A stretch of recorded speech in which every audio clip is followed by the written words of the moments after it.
The rain that evening didn't fall, it clung. It pressed against skin like a warning, like the sky itself had something to say, but didn't know how. Rowan Wells stood on the front steps of the family estate, in a soaked navy dress, the fabric clinging to her like shame. Her father's voice still echoed from behind the heavy oak doors. It hadn't been loud. It hadn't needed to be. "You need to leave now, Rowan." No explanation, no defense, no room for questions, just dismissal. Inside, behind those grand doors, the Wells family continued their anniversary celebration. 50 years of Wells Wine and Estate, a dynasty built on heritage luxury and a painfully curated image of family perfection. Champagne flutes still clinked. A jazz trio played softly in the corner. Laughter hummed like bees, as if nothing had just been ripped apart. But Rowan knew something had. Just 2 hours before, she was still part of the picture, literally, posed between her older sister Evelyn and her half-brother Thomas in front of the family crest. Deborah, her father's second wife, had given her a chilling smile just before the photographer snapped the shot. That smile said everything. Because Rowan knew what was coming, she just didn't know how far they'd go. When the head accountant, a sweating man named Mr. Connors, stood up to give a toast, it wasn't champagne he poured, it was accusation. He revealed that $420,000 had gone missing from one of the family's trust accounts. The audience gasped. Eyebrows rose, then he dropped the final bomb. The account had been under Rowan's name. The room had frozen. Deborah clutched her pearls. Evelyn whispered something sharp to Thomas, eyes locked on Rowan. And Henry, her father, stood in silence, his jaw tight, his gaze unreadable. Rowan tried to speak. "That's not possible, I haven't accessed any." But Henry lifted a hand. "Enough," he said, voice flat. It was all so orchestrated. Rowan was escorted out without police, without screaming, without drama. Because this wasn't just about punishing her, it was about erasing her quietly, politely, like she'd never been there. Outside, the rain didn't stop, it got colder. She sat in her beat-up Volkswagen 2 blocks away, watching as the lights from the estate shimmered through the water-streaked windshield. She could still hear Evelyn's smug voice echoing in her head, from earlier that day, when she'd said, "Not everyone fits into Legacy Row. Some people are just loose ends." A week later, her name was removed from the board of trustees. The family lawyer sent her a friendly letter asking her to voluntarily forfeit her inheritance until the investigation concluded. Her apartment, owned by the family trust, was suddenly no longer available, and the magazine feature celebrating the Wells children's contributions, her name had been cropped out entirely. Her father never returned her calls. Not once. Deborah did, though. Rowan picked up the phone one late night, only to hear the cold, razor-clean voice of the woman who had entered their lives when Rowan was 15. "Consider this a gift," Deborah had said. "You've always been a storm waiting to happen. Now we've weathered it. Please don't come back." Rowan didn't cry, not then, not for a long time after. Instead, she found herself in a worn-down bus station 2 days later, holding a duffel bag with exactly 3 pairs of jeans, a stack of unpaid bills, and an unopened letter from her father that had arrived a month prior. She hadn't read it. Maybe she knew it wouldn't change anything. A woman in her 30s sat beside her, bouncing a baby on her knee, humming gently as she fed him. Rowan looked away, biting her lip. She had nothing. No family. No home. No identity, at least not one that still existed in the eyes of the people who had built hers. And that night, in a cheap motel outside Cincinnati, Rowan took a pen and opened a blank notebook. She wrote the first words of the life she would create. "I wasn't disowned. That would have been too obvious. I was rewritten out of the family story." And underneath it, in smaller, tighter letters, "But I will write the final chapter." She didn't know how, she didn't know when, but one thing was certain. The Wells family had made a grave mistake. They thought silence meant defeat, but for Rowan, Wells' silence was just strategy. The years that followed weren't marked by triumph. Not at first. Rowan's life began again in the back room of a bookstore in Chicago, shelving dusty hardcovers by day and scrubbing bathrooms by night. She worked 12-hour shifts without complaint. She stopped expecting apologies. She stopped checking her phone. But she did start watching. She watched how contracts were signed, how money moved, how power was never loud, it was subtle, quiet, paper deep, and most of all, she watched how truths could be erased by well-worded lies, and how those lies could be shattered by something even sharper: knowledge. That's when she made a decision. She would never be caught defenseless again. At night after work, Rowan studied. She'd kept her old acceptance letter from law school, the one she had turned down at 21 when her father promised a seat on the Wells Trust Board instead. That dream had once seemed unnecessary. Now it was oxygen. She reapplied using a different last name, Rowan Ellis No More Wells. She wanted to earn every inch of her comeback without the shadow of her bloodline. Rowan worked her way through community college first, then a scholarship program. She slept in shared apartments, ate canned soup, and fought her way into one of the top inheritance law programs in the state. She didn't tell anyone where she came from. She didn't need to. All she told people was, I want to understand what makes a legacy legal and what makes it fall. By the time she was 29, Rowan had passed the bar. By 30, she was working for Ashcroft and Blake, a boutique firm in New York that specialized in high net worth estate disputes. The irony wasn't lost on her. She helped rich people protect their legacies from their own families. She read trust documents like love letters. She could trace every loophole in a fake will, every ghost signature, every red flag in asset transfers. Her specialty, uncovering hidden heirs and undoing illegal exclusions. She was in the words of her senior partner, the kind of shark that doesn't need to show teeth, just swims around you until you bleed the truth. Still, she kept tabs on them, the Wellses. Evelyn was now CEO of Wells Wine and Estate, and the brand had ballooned into a global empire. Thomas had married some vapid heiress and faded from public view, playing tennis and spending inheritance money on yachts. But it was the patriarch Henry Wells who kept her attention. He was rarely seen. Rumors swirled early-onset dementia, heart complications, or simply retirement. But Rowan noticed something curious. His name had disappeared from any legal activity. No new documents, no signed directives, no updated statements, and that meant someone else was signing for him. Someone had taken control of the man who once raised her, and Rowan had a sick feeling she knew who. Then one night she got confirmation. Her contact inside a law registry forwarded her a set of documents the Wells Legacy Trust had been quietly restructured 3 years ago. The new paperwork declared due to mental incompetency, Henry Wells could no longer execute decisions. All voting rights were transferred to the acting board head, Evelyn. There was no medical affidavit, no neurologist's report, no court filing for conservatorship, just a signature. A signature Rowan recognized down to the slant of the H. But something was off, too perfect, too consistent. She printed out an old birthday card from Henry, scanned the signature, and overlaid it. Mismatch. The Henry Wells she knew had a tremor in his hand by age 60, but this signature steady, deliberate, artificial. And just like that, her goal crystallized. She wasn't just going to reclaim her name. She was going to take back everything they stole, and she was going to start from inside their house. Using a shell corporation and 3 levels of anonymous holding firms, Rowan began acquiring Wells wine stock quietly, methodically. Most of it had been sold to outside investors in the company's expansion. She bought through proxies. Former clients owed her favors. A silent fund grew in the background like a storm cloud. Within 9 months, she held 17%, enough to request board meeting minutes, enough to trigger mandatory transparency reports, enough to watch Evelyn squirm without even knowing she was being watched. And then came the final push. Rowan requested a private meeting with Henry Wells, officially, not as a daughter, but as a legal representative of a legacy claimant group investigating elder manipulation. The letter landed on Evelyn's desk on a Tuesday.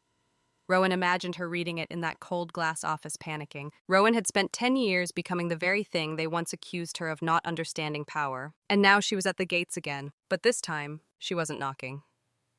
The first time Rowan returned to Wells County, no one knew. It wasn't the kind of grand entrance you'd expect from a prodigal daughter. She didn't drive up the estate's driveway or stand at the gates demanding an apology. She didn't want apologies anymore. They were empty currency. Instead, she checked into a modest rental house overlooking a lake just outside town.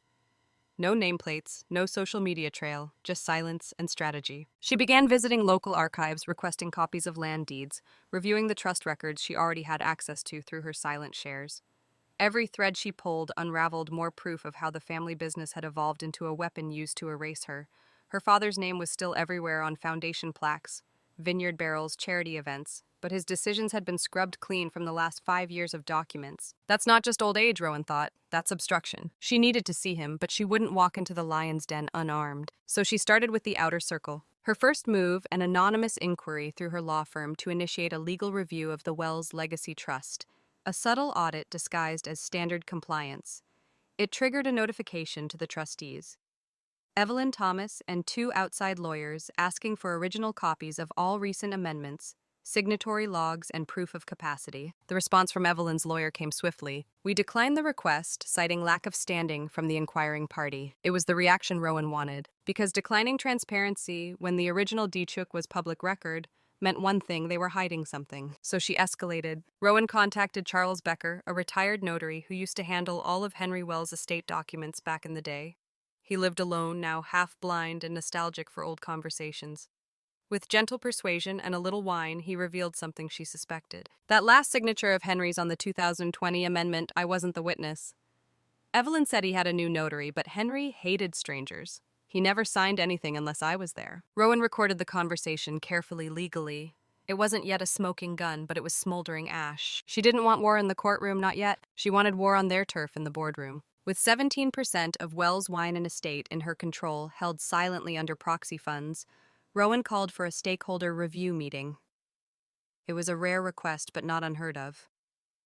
If at least 15% of shares initiated it, the company had to comply. Location Wells, corporate headquarters. Date Friday, 10 a.m. Topic review of voting shares, control structure, and founder capacity. Evelyn didn't recognize the name of the shareholder on the docket, REH Equity Group, LLC. She never suspected it was Rowan, until the doors opened, and there she stood, in a black pantsuit, hair tied back, folder in hand, calm as ever. The room froze. Evelyn blinked like she'd seen a ghost. Thomas muttered a curse under his breath. One of the lawyers dropped their pen. Rowan sat down slowly. Good morning. I believe I'm entitled to be here as the controlling representative of 17% of Wells Equity, and as a legal expert in inheritance fraud, I'm deeply concerned with the legitimacy of some documents signed on behalf of Mr. Henry Wells. Silence. Then Evelyn laughed. A brittle, hollow laugh. You have no right. Actually, Rowan cut in smoothly. I do, because this company has moved from family-owned to publicly structured, which means even the name Wells doesn't protect you anymore.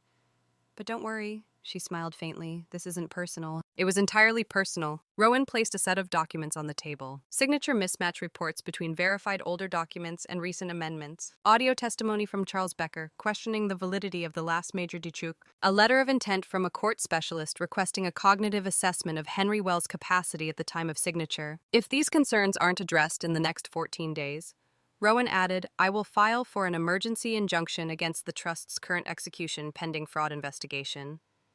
I'd also be compelled to open discovery on the board's internal communications, which by law include private emails. Evelyn's face paled. Thomas leaned forward. Why now, Rowan? Why after 10 years? Rowan turned to him, cold, precise. 'Cause 10 years ago I didn't have power, now I do. No shouting, no crying. Just clean strategic fire. The meeting ended in silence. No votes were cast, no objections filed. But something had changed in the air, a shift in gravity. Rowan didn't walk out with a trophy. She walked out with their fear. And that was the beginning. That evening, she drove to the edge of the estate. Not to the front gates, but to the side path where the old greenhouse used to be, the one Henry had built with her when she was 12. They'd grown tomatoes together, spilled soil, shared silence. She stayed there for almost an hour, not crying, just breathing. Because even though her war was legal now, the battlefield was still personal. And the next move wouldn't just reveal the truth. It would rewrite the entire Wells legacy. 14 days later, they blinked first. A formal reply from the Wells board's legal team arrived in Rowan's inbox. In light of raised concerns, the board consents to a preliminary review of estate documentation. Translation. You're dangerous, we're scared. But Rowan wasn't done. She'd spent a decade watching how powerful families survive scandal. They don't run. They absorb the blow, they settle. They rewrite history again, this time with themselves still on top. She wasn't going to let them do that. Instead, she filed a motion of discovery through a federal oversight court. Not a direct lawsuit yet, but enough to unlock key files, force email compliance, and demand sworn testimony from one person, Evelyn Wells. And one name kept coming up in the chain of events, Dr. Lennox Farrow, the neurologist who signed off on Henry's mental competency before the estate amendments. Rowan dug deeper. Turns out Dr. Farrow wasn't a neurologist, not officially. His license had expired 6 months before he signed the document, and worse, he had previously been paid consultant to Evelyn's expansion project in Argentina. Conflict of interest, clear as day. She now had 3 pieces: a forged signature from Henry Wells, a false medical evaluation from a compromised doctor, a motive Evelyn's desire for sole control of the Wells empire. But the real fire came when Rowan opened a batch of subpoenaed emails from the family's internal server. It was legal. She had shareholder rights and court-granted access. And there it was. Subject urgent, trust amendment strategy. From Evelyn Wells at Wells Estate.com to Deborah Wells at Wells Estate.com. Dad's memory lapses are getting worse. If we don't push the amendment now, we'll lose majority leverage. I'll get Farrow to sign off.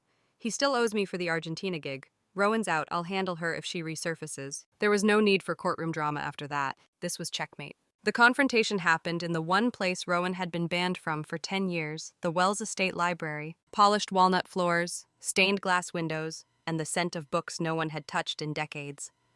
She arrived early, dressed in a navy suit that matched the storm clouds outside. Evelyn entered last, still poised, still cold, but the twitch in her jaw betrayed her. Deborah stood behind her lips, pursed like an insult barely swallowed. Thomas wasn't there. He'd conveniently flown to Italy days before. Rowan didn't wait. Your amendment is invalid, she said. The doctor was unlicensed, the signature was forged, and this, she slid the printed email across the table, is enough to make sure the Wells name ends in shame. Evelyn's eyes scanned the page once, twice. She said nothing. Rowan leaned in. But I'm not after headlines, I'm after justice. Deborah hissed. What do you want? Simple, Rowan replied. I want the original D-Chook reinstated. I want all actions based on the fraudulent amendment reversed. And I want full public acknowledgement that I was illegally removed from the family trust. That would ruin us. No, Rowan said, cool and final, it would restore us. For the first time in the entire confrontation, Evelyn looked small, not weak, but cornered, like someone who'd climbed too high too fast and realized the ladder had been built on bones. Rowan stood. If I don't get that acknowledgement by Friday, I go to the press, the SEC, the Bar Association, and every investor you've ever courted. She didn't wait for a response. As she walked out, a single voice called after her. Not Evelyn's, not Deborah's. Rowan. It was soft week, she turned. At the far end of the hallway, seated in a wheelchair beside a nurse, was Henry Wells. Thinner, frailer, but lucid, very lucid. You came back, he said, voice shaking. Rowan approached slowly. Did you know what they did? Henry looked down, I suspected, but I wasn't strong enough to stop it. They forged your name. I know. Rowan knelt. Why didn't you call me? He looked her in the eye. Because I thought I had failed you and I didn't want you to see me like this. She exhaled, sharp, bitter, full of grief, but somewhere under that grief was understanding. I'm rewriting this, Dad, all of it. He nodded once. Good, write it loud. The press release went live Friday morning. Wells estate restores family legacy. After internal review. Following revelations of procedural misconduct, the Wells family is proud to reinstate the original legacy structure, welcoming back Rowan Wells as a full and equal heir. Behind the polished words, the truth burned like wildfire. Stockholders flooded forums with praise for Rowan's integrity. Investors applauded her legal command, and legacy-focused publications labeled her the woman who reclaimed a dynasty without firing a single shot. Evelyn stepped down as CEO 3 weeks later. Deborah quietly retired to their French vineyard. And Thomas, he never came back from Italy. Rowan, for the first time in 10 years, signed her name on an official Wells Trust document, this time in bold ink. But she wasn't done. That night in her old childhood bedroom, she opened the notebook she'd once hidden under the floorboards. She turned to the last page and wrote, They erased me, but I learned the rules, rewrote the story, and forced the world to remember. This isn't revenge. This is restoration. 6 months later, the Wells estate felt like another country. The portraits were the same, the vineyard still bloomed in perfect rows, but the silence had changed. It wasn't haunted anymore. It was hers. Rowan stood alone in the grand foyer looking up at the family crest, a golden oak tree embroidered on deep blue velvet. Beneath it, the new plaque read, Rowan Elise Wells, founding partner, Wells Reclaimed Foundation. To those who were cast out and still dared to return. The board had officially reinstated her as co-chair of the family trust. But Rowan didn't stop at power. She restructured the entire legacy. Wells Wine and Estate was no longer a closed family empire. She converted 25% of its profits into a philanthropic arm, the Reclaimed Fund, offering legal and housing support to young women disowned by their families, especially those fighting over inheritance guardianship and abuse of power. Evelyn had tried to negotiate a quiet NDA, hoping to preserve what little dignity she had left. Rowan refused. If I forgave you quietly, she told her sister, then you'd never learn what public shame feels like. And I think it's time you do. Evelyn disappeared from the public sphere. Her LinkedIn status quietly shifted to consultant. Deborah's name was stripped from every charitable committee. Thomas's yacht was seized for unpaid taxes. Rowan didn't gloat. She simply moved forward. In the following months, she traveled across the country speaking at legal forums about estate fraud and family estrangement. She never used her family's name for pity, but she did use it as a case study. You don't need to burn down your bloodline to take it back, she told one audience. You just need to write your name back into the story they tried to erase. The applause was thunderous. Still, it wasn't about the claps. It was about something quieter. Dignity. One autumn afternoon, Rowan found herself walking through the vineyard rows with her father. He'd improved, still frail but alert present. The medication helped, but it was the return of Rowan that brought the light back into his eyes. I watched them lie, Henry said one day, and I did nothing that haunts me. Rowan gently placed a hand over his. You don't need to apologize. You just need to be here now. What are you going to do with all of this? He asked, motioning to the land, the legacy. Rowan looked out over the hills, rows of grapes stretching into forever. I'm not going to hoard it like a trophy, she said. I'm going to use it for the ones who never got a second chance, for the daughters and sons like me. The final chapter came in a way she didn't expect. At the annual Wells Foundation Gala, dressed in navy satin and standing beneath a new banner that read, Inheritance is more than money, it's memory, Rowan took the stage. She thanked donors, she honored staff. Then she told her story, every word. No bitterness, just truth. 10 years ago, I was erased from my family. Not with fists, not with fire, but with silence and signatures. They took my name off the records, off the trust, out of the photographs. But I didn't fight to be invited back. I fought to build something that couldn't be taken away again. She paused. Legacy isn't built by keeping power, it's built by sharing it. The room rose in a standing ovation. In the front row sat 3 young women runaways, survivors of legal abandonment, now scholars under the Reclaimed Fund. One clutched a small card in her lap. "Thank you for not forgetting who you are." Rowan smiled at her, and for the first time in a long time she felt something bigger than revenge. She felt peace. That night, Rowan returned to the Wells estate and stood beneath the stars. She opened the same notebook she'd started 10 years ago, the one that had traveled with her from bus stops to courtrooms, filled with lines that once bled with pain. She turned to the final page, and she wrote, "They cast me out, they rewrote the family's story, but I turned their ending into my beginning. This legacy isn't theirs anymore, it's mine, and I've only just begun to write."